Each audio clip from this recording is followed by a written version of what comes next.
The other piece is ISIS claiming it very quickly. I don't really buy that. I'm a skeptic with that. Doesn't mean if the FSB tells you something that it's an absolute fact, but they need to be the ones on record first, not us. I did hear the recording of the German Bundeswehr and the Air Force talking about targeting the Kursk bridge with the missiles. Hallo zusammen zu einer Sonderausgabe des USA-Report. Heute sprechen wir über die Ereignisse in Russland. Natürlich ist es ein USA-Report, aber die Ereignisse in Russland sind geopolitisch sehr interessant und deswegen habe ich einen besonderen Gast bei mir, ehemaligen Oberstleutnant der US Army, Darin Gaub, und wir sprechen natürlich darüber, wer denn eigentlich seiner Meinung nach auch involviert sein könnte. Wir haben natürlich die öffentliche Bekanntgabe von ISIS, die sich für den Anschlag verantwortlich sehen. Aber es gibt natürlich so Kleinigkeiten, wo man sich dann auch denken könnte, wem nützt denn was? Cui bono? Und diese Frage möchte ich mit Darin in dem Interview besprechen, was er darüber denkt, ob es vielleicht eine Three-Letter sein könnte, die auch beteiligt war. Wer hat es finanziert? Dazu hören wir auch die Aussage von Larry Johnson, einem ehemaligen CIA-Officer, der für Sputnik ein Interview gegeben hat. It'd be interesting to see how many countries speak out and condemn this attack on these Russian concertgoers. How many come to stand alongside Russia? It is, I think, noteworthy that even the Biden administration was out expressing its horror at the event. But more troubling is their fact to immediately try to distance Ukraine from this, because that implies a level of knowledge about who did carry it out and who funded it, who was behind it. So there's still some very tough questions that the Biden White House is going to have to answer in order to calm tensions with Russia on this very point.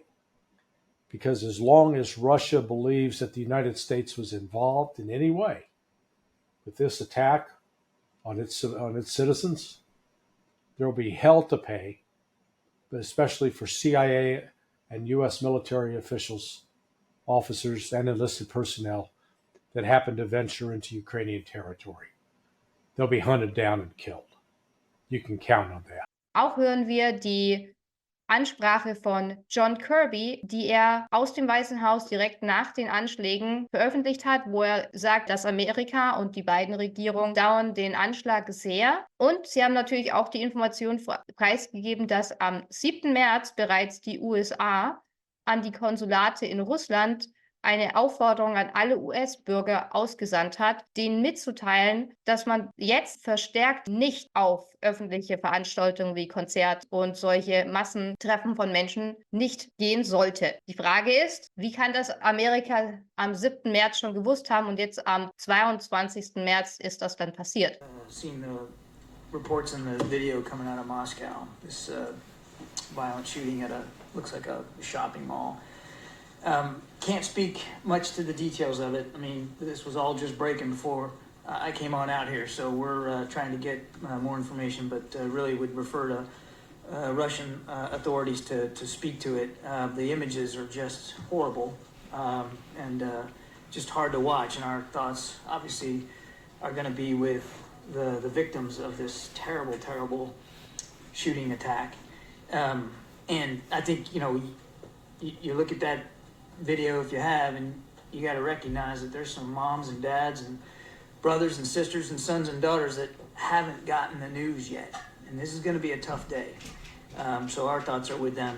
You might have also seen, hopefully you saw the State Department or embassy there put out a notice to all Americans in Moscow to avoid any large gathering, concerts, obviously shopping malls, anything like that. Auch hören wir die Rede von Putin, die er nach den Anschlägen veröffentlicht hat. Уважаемые граждане России, обращаюсь к вам в связи с кровавым, варварским террористическим актом, жертвами которого стали десятки мирных, ни в чем не повинных людей. Наши соотечественники, в том числе дети, подростки, женщины. За жизнь пострадавших, тех, кто находится в тяжелом состоянии, сейчас борются врачи. Уверен, они сделают все возможное и даже невозможное для сохранения жизни и здоровья всех раненых. Особые слова благодарности экипажам скорой помощи и санитарной авиации, бойцам спецподразделений, пожарным, спасателям, которые делали все, чтобы сохранить жизни людей, вывести их из-под огня, из эпицентра возгорания и задымления, избежать еще больших потерь.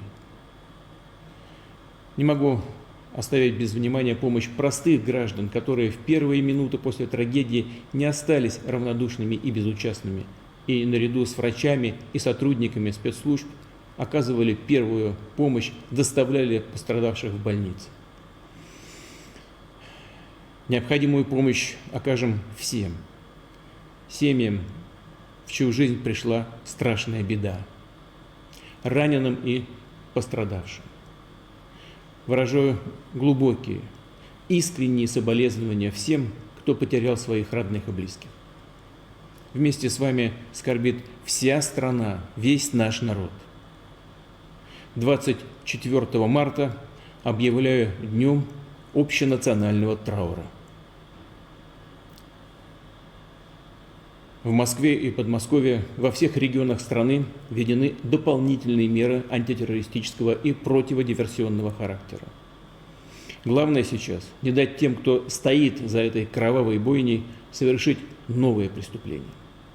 Что касается расследования этого преступления и результатов оперативно-розыскных действий, то в настоящее время можно сказать следующее. Все 4 непосредственных исполнителей теракта, все те, кто стрелял, убивал людей, найдены и задержаны. Они пытались скрыться и двигались в сторону Украины, где, по предварительным данным, для них с украинской стороны было подготовлено окно для перехода государственной границы. Всего задержано 11 человек. Федеральная служба безопасности России, другие правоохранительные органы работают над выявлением, вскрытием всей пособнической базы террористов, тех, кто обеспечил их транспортом, намечал пути отхода от места преступления, готовил схроны, тайники с оружием и боеприпасами. Повторю, следственные и правоохранительные органы сделают все, чтобы установить все детали преступления. Но уже очевидно, что мы столкнулись не просто с тщательно, цинично спланированным терактом, а с подготовленным и организованным массовым убийством мирных, беззащитных людей. Преступники хладнокровно и целенаправленно шли именно убивать, расстреливать в упор наших граждан, наших детей. Как когда-то нацисты, творившие расправы на оккупированных территориях, они задумали устроить показательную казнь, кровавую акцию устрашения. Все исполнители, организаторы и заказчики этого преступления понесут справедливое и неизбежное наказание, кем бы они ни были, кто бы их ни направлял. Повторю, мы установим и покараем каждого, кто стоит за спиной террористов, кто готовил это злодеяние, этот удар по России, по нашему народу. Мы знаем, что такое угроза терроризма. Рассчитываем здесь на взаимодействие со всеми государствами, которые искренне разделяют нашу боль. И готовы на деле реально объединять усилия в борьбе с общим врагом, международным терроризмом, со всеми его проявлениями. Террористов, убийц, нелюдей, у которых нет и не может быть национальности, ждет одна незавидная участь – возмездие и забвение. Будущего у них нет. Наш общий долг сейчас, наших боевых товарищей на фронте, всех граждан страны, быть вместе в одном строю. Верю, так и будет, потому что никто и ничто не может поколебать нашу сплоченность и волю, нашу решимость и мужество, силу единого народа России. Никому не удастся посеять ядовитые семена розни, панику и разлад в наше многонациональное общество. Россия не раз проходила через тяжелейшие, порой невыносимые испытания, но становилась еще сильнее. Так будет и сейчас. Und lasst uns doch einfach in das Interview mit Darin Gaub einschalten und sehen, was er so zu sagen hat. Today I want to talk with you about the attacks in Russia and what you Okay. think about, and what you think about why John Kirby did so fast explanation, that he feels very sorry about that in a time where the relationship between Russia and the US is not really friendly.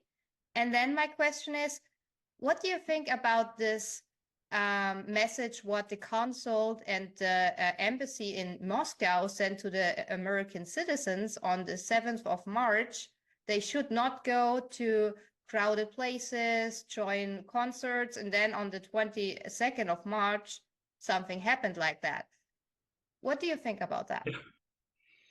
Well, first of all, I mean, I'm getting this question a lot from a variety of people, and my first conclusion is always to go back to that old military axiom that says the first report is always wrong, and sometimes it's only what they want you to hear and act on. They being any number of people. So when this report first came out, one, I wasn't surprised. This has happened before in theaters in Russia, of course, just different parts of Russia. And the kind of people who would be willing to perpetrate this, well, the shooters themselves, I'm not as worried about because they could surely be driven by profit motive. In that case, I asked the question, who's paying? And the easy answer is to go, well, this is the Ukrainians or the Khazarian mafia or something like that. And well, although that may end up being true at some point, and even if they're independently acting outside of the government of Ukraine itself, that seems to be an easy answer. And by the way, it would also be counterproductive to Ukraine's goals to unite the Russians behind a terror act rather than to continue what they were doing in hopes of achieving victory on the battlefield via other means. So I don't rule it out, but I find it highly unlikely. The other piece is ISIS claiming it very quickly. I don't really buy that. I'm a skeptic with that. Although again, it's possible. When I watched the videos of the people doing the shooting, it didn't come across to me as an ISIS-inspired event. They weren't saying the things I thought they would say. They weren't acting the way I would normally expect something of a terrorist like that to act. And sometimes it's just a gut feeling. It's not, being able to point it out on a screen. But yeah, and again, it's in the realm of the possible. I think we're too early for us to know for a fact. I've heard a lot of reports too. There are many things that can happen. But for John Kirby to come out and start talking, all these people to come out and just start forming conclusions immediately continues to show why some of these people are in positions they shouldn't be in. Or because, well, really what they're doing is if they're saying for a fact they know who did it, well, then that means they were part of it somehow. And they did know who did it because they were warned ahead of time. And I'd like to see the intelligence that supports a hard conclusion so fast. If American intelligence is saying we have indicators or intelligence supporting this, well, sorry, American government right now, the intelligence community, people are right not to trust you. So just because you say it doesn't necessarily mean it's true. That's kind of where I'm sitting right now. I think we have to wait a little bit to see what comes out for facts later, and it could take some time. But there's a number of actors who could have done this for good reasons. So do you think that even the Western governments can use this as like a poking the bear strategy to provocate Russia so much that they starting acting? Because we heard in Putin's speech that when he finds the people who did that, they will get their answers. So after all those actions, what we had in Germany, I don't know if you heard about the leaked telephone call from generals from the German Bundeswehr talking about maybe blowing up the Krim Bridge with Taurus bombs and machinery. So there is a lot of talking and poking the bear even from the NATO side. Do you think it's not really smart doing this right now and not coming out who they are? Because we are actually on the doorstep to a third world war. Yeah, absolutely. And we've been standing on that step for quite some time now. It's just a matter of what triggers it. And I don't know how this specifically would trigger it as an individual event, but yes, the response to this with people who say things too quickly without having any real knowledge or knowledge that they're willing to share could lead to an escalation, either by intention or by accident. I did hear the recording of the German Bundeswehr and the Air Force talking about targeting the Kursk Bridge with the missiles.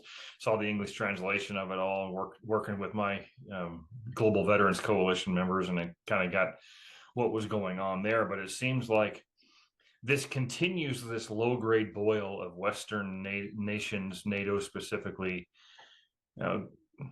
targeting Russia indirectly, but also attempting to talk behind the scenes to prod Russia itself into some sort of action, or they're just accidentally getting caught and getting recorded in the first place, like in the case of the German Air Force. So how Russia reacts to that will clearly be up to them.